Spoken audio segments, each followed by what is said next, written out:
I have the privilege of introducing our speaker. Our speaker today is one of our early teens from our Sabbath school class. His name is Janson Stickney, and he was born right here in Calgary. So without further ado.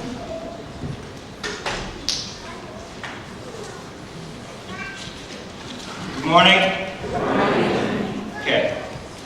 Yeah, I'm Jason. I was born in Calgary. I'm 14. Yeah, no. Yeah, I'm a little nervous, so if I may laugh a bit. Okay, I'm going to tell you a story. Well, you probably heard of this story already. It's about a guy. He just wanted to earn some money. And so he just went to talk to this guru and he said, "Help me earn some money." And the guru said, "Okay, come to this lake and I'll help you." And they said, "Well, what's this guy thinking? He wants to take me swimming. I want to earn money." But he went anyway. And so, when he got to the lake, the guru was already waiting for him there. And then he said, "Come in." And he's like, "Oh, he wants to take me swimming." And so he went in, he's up to his torso. And then he said, "Come in a bit further." And he walks in, he's up to his shoulders. "Come in further." He's up to here. And he said, "Come in a bit further." And then he's underwater. And by the time he was underwater, the guru starts holding his head under the water. And then the guy starts splashing around, trying to get out. And then finally the guru releases him, and he says, "What? Why'd you do that? Why'd you hold my head under the water? I could have died." And he's like, "Did you want money under there, or do you want to breathe?" And so basically, if you want something so badly, you have to want it as much as you want to breathe, and make sure it's what God wants too. Because if you rely on God, He'll help you get what you want. Okay, so I'd like us all to turn to 1 Samuel chapter 17.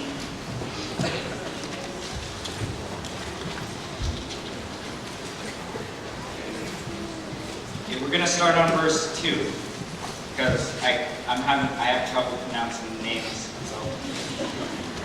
Okay, so verse 2.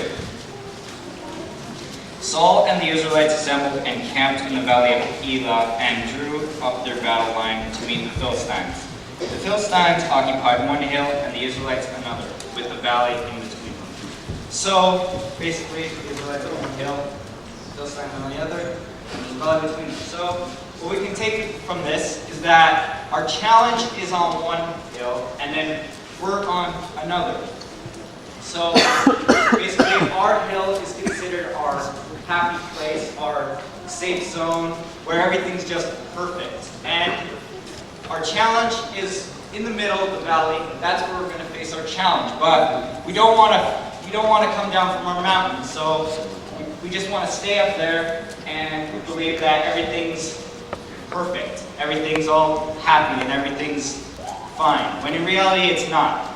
And the valley or the challenge will be still waiting for you in the valley until you do something about it. Okay. Verse 4. Okay. A champion named Goliath, who was from Gath, came out of the Philistine camp. His height was 6 cubits and a span. He had a bronze helmet on his head and wore a coat of scale armor of bronze weighing 5,000 shekels. On his legs he wore bronze greaves, and a bronze javelin was slung on his back. His spear shaft was like a weaver's rod, and its iron point weighed 600 shekels. His shield bearer went ahead of him. So basically, in terms that we can understand, Goliath was 9 feet tall, his armor weighed 125 pounds, so basically Goliath was a really big guy. Verse 8. Goliath stood and shouted to the ranks of Israel, "Why do you come out and line up for battle? Am I not a Philistine? Are you not a servant of Saul? Choose a man and have him come down to me. If he is able to fight and kill me, we will become your subjects. But if I overcome him and kill him, you will become our subjects and serve us." So Goliath taunted the Israelites, and they were scared because they relied on their own strength instead of God's. If you rely on the strength of God, you won't really be as scared. Well, challenges today make us scared all the time. It can be anything from like getting a job or getting a driver's license or something like that. Let's say that for people who are my age or around my age, let's say that there's a guy or a girl that you like. And you just want to talk to him or her, but you're too afraid to make a first impression. It's happened to me, and I'm sure it's happened to many of you too. So we're gonna jump to verse 16. For 40 days, the Philistine came forward every morning and evening and took his stand. Now, Goliath mocked Israel basically for 40 days and for 40 nights. So when you have a challenge, you have to try to overcome it right away. Because if you don't, then it's just going to haunt you for a really long time until you do something about it. For 40 days and 40 nights, it'll do that. It'll haunt you for that long. Okay. But of course, we get afraid, and we might say that we're not ready for it, and we might say that we're too tired. But in reality, if you want to overcome something, when you say that you're too tired to do something, you're not going to overcome something by sleeping. Sometimes you're going to have to stay awake for a really long time. You may have to stay awake for 3 days straight. You may have to stay awake for a week. It may have already happened to you. It may just about happen to you. It may happen to you later on. But it will happen to you sooner or later. And you just have to use the opportunities that God gives you to overcome your challenges. Because if you pray to God, He gives you many opportunities. Let's say you pray for strength. Does God give you all of a sudden give you muscles? Or does He give you an opportunity to be strong? Let's say you pray for wisdom. Does He make you like Albert Einstein? Or does He give you an opportunity to be wise? He gives us so many opportunities to overcome our challenges. All we have to do is just use them. Okay, we're going to jump to verse 25. Now the Israelites had been saying, "Do you see how this man keeps coming out? He comes out to defy Israel. The king will give great wealth to the man who kills him. He will also give him his daughter in marriage and will exempt his family from taxes in Israel." David asked the man standing near him, "What will be done for the man who kills this Philistine and removes this disgrace from Israel? Who is this uncircumcised Philistine that he should defy the armies of the living God?" They repeated to him what they had been saying and told him, "This is what will be done for the man who kills him." So, overcoming challenges has so many rewards. It has multiple rewards. It could be anything. It could be from like getting something you really, really want, or it could be just the satisfaction of that you overcome something. Okay, let's say that you finally talk to the girl / guy that you really like. And if you do, you might get a date or two, or you might get a girlfriend or a boyfriend. Or you just might get the satisfaction of finally talking to her. And the fear won't be inside you anymore.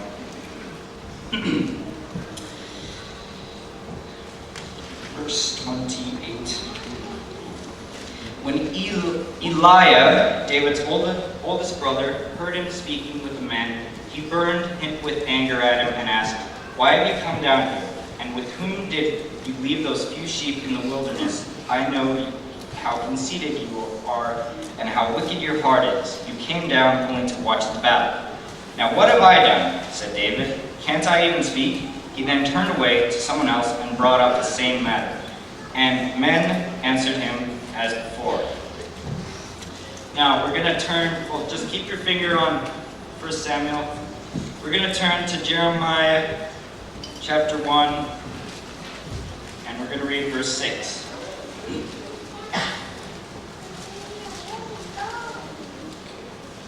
"Alas, sovereign Lord," I said, "I do not know how to speak. I am too young." But the Lord said to me, "Do not say I am too young. You must go to everyone I send you and say whatever I command you. Now we're going to turn to 1 Timothy chapter 4, verse 12.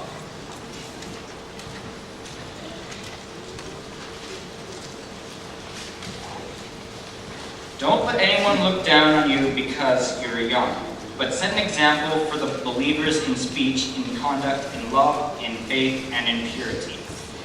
So, just because you're young, it does not mean that you're useless. God created you with many talents. He created you with a brain. He created you with everything. He just created you. He created you. He made you. And all we have to do is decide what are we prepared to do with the talents that He has given us. So we're going to turn back to 1 Samuel chapter 17.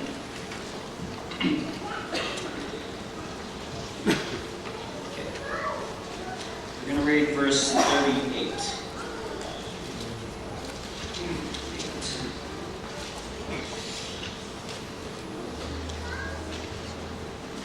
Then Saul dressed David in his own tunic. He put on a coat of armor and a bronze helmet on his head. David fastened on his sword over the tunic and tried walking around because he was not used to it.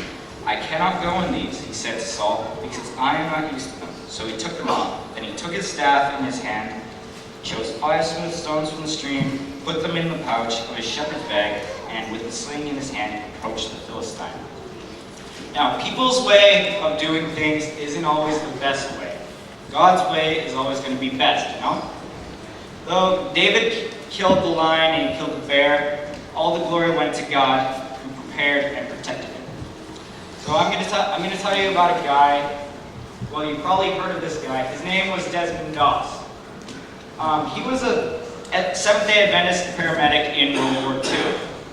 So one day when he was training, his commanding officer said, here's a rifle, learn how to use it. So what did Doss say? He said, okay, Skipper, I'm going to take this rifle and I'm going to use it. I'm going to serve my country the way you want to, and I'm just going to use it.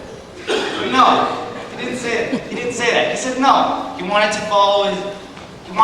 follow God, and he just wanted to follow the commandments, thou shalt not kill. And he promised that he would never hold a gun in his life. So David said to Saul that he could defeat Goliath without the armor, because he fought a lion and he fought a bear, and he didn't wear armor then, so God will protect him against Goliath now without armor. So God prepared David. He didn't just send him with experience. He didn't just say, okay, here David, here's a sling, here's some rocks, get to work.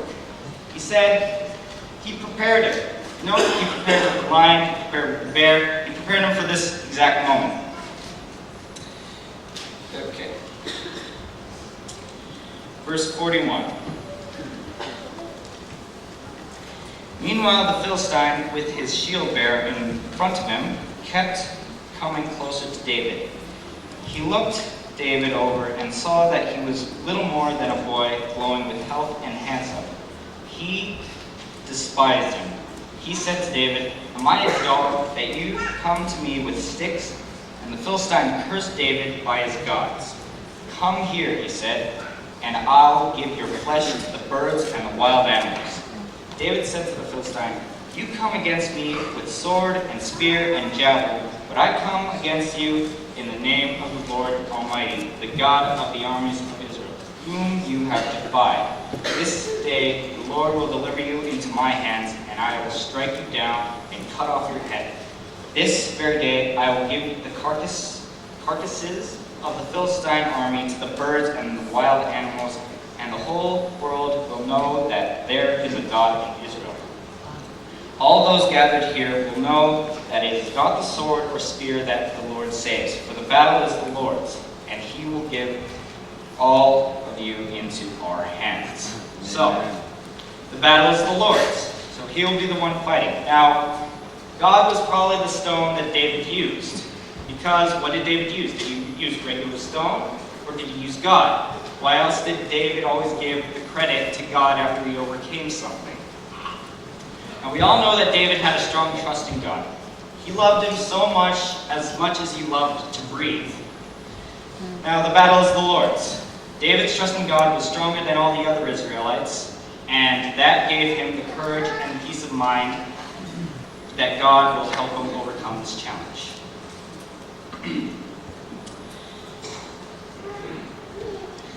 Verse 48. As the Philistine moved closer to attack him, David ran quickly toward the battle line to meet it. So, when you're facing a challenge, try to embrace it proudly. I'm not saying don't give in to fear, or try not to be afraid, but, well, yeah, that's basically what I'm saying. Try not to be afraid. But I'm not saying you're not going to be afraid. We all have to face our challenge even if we are afraid. David was probably not completely without fear, but he still had the knowledge that God will take care of everything. Let's say talking to the girl or guy you like can be frightening. But rewards, just think of the rewards that will come to you if you overcome that challenge. Like I said, you might get a date or two, or you might just get the satisfaction of overcoming this challenge. The same thing goes for everything else. If you're like doing a written test, you have two choices. You can either cheat, or you can either study and be prepared for it. If you study and be prepared, you get a higher chance of passing, and you might learn a thing or two along the way. But if you cheat, well, we all know what happens if you cheat. Bad stuff happens. So, okay, verse 49. Reaching into his bag and taking out a stone, he slung it and struck the Philistine on the forehead. The stone sank into his forehead, and he fell face down on the ground. So David triumphed over the Philistine with a sling and a stone. Without a sword in his hand, he struck down the Philistine and killed him. David ran and stood over him. He took hold of the Philistine's sword and drew it from its sheath. After he killed him, he cut off his head with the sword. When the Philistines saw that their hero was dead, they turned and ran. Then the men of Israel and Judah surged forward with a shout and pursued the Philistines to the entrance of Gath and to the gates of Ekron. Their dead were strewn along the Sharaim. Yes, see, I have a hard time pronouncing this. Sharaim road to Gath and Ekron. When the Israelites returned from chasing the Philistines, they plundered their camp. David took the Philistine's head and brought it to Jerusalem. He put the Philistine's weapons in his own tent. As Saul watched David going out to meet the Philistine, he said to Abner, commander of the army, "Abner, whose son is that young man?" Abner replied, "As surely as you live, your majesty, I do not know." The king said, "Find out whose son this young man is." As soon as David returned from killing the Philistine, Abner took him and brought him before Saul, with David still holding the Philistine's head. "Whose son are you, young man?" Saul asked him. David said, "I am the son of your servant Jesse of Bethlehem." So, David brought honor to his family, he brought honor to his father, he brought honor to God, he brought honor to Israel, but even though he was the one who was fighting, God was truly the one who won the battle. And so, in conclusion, if you want something so badly, you have to want it as much as you want to breathe. And if you want to breathe, and if you want it as much as you want to breathe, you have to be able to work for it. But if you rely on your own strength, you won't get anywhere. But if you rely on the strength of God, if you use Him as your stone, there's no challenge that you face that cannot be accomplished. God bless you.